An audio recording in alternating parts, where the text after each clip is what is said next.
sobrang useful talaga nitong portable power station. Sa panahon ngayon na madalas ang brownout, ang laking ginhawa na meron kang ganito sa bahay. Pwede ka pa rin makapanood ng TV, makagamit ng electric fan, at makapag-charge pa ng cellphone kahit nawalan ng kuryente. Nung dumating nga ito guys, sobrang saya ko. Excited akong gamitin kasi alam kong malaking tulong siya sa amin. Kung sa lugar nyo guys ay madalas din ang brownout, sigurado akong mapapaisip ka rin na mag-invest sa ganito. Ang maganda pa dito guys ay may kasama na siyang solar panel.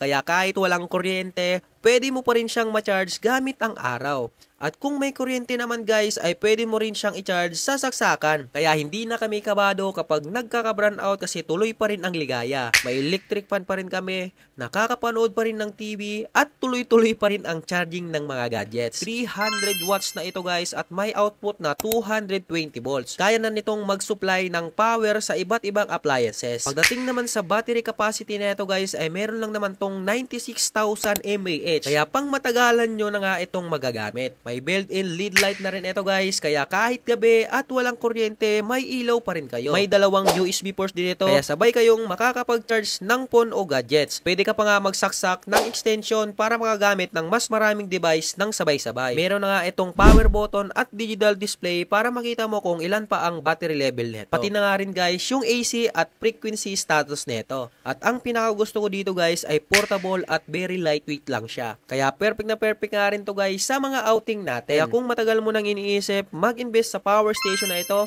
eto na ang sign mo. Kaya kung gusto mo ring umorder na ito, ilalagay ko na lang yung official store nito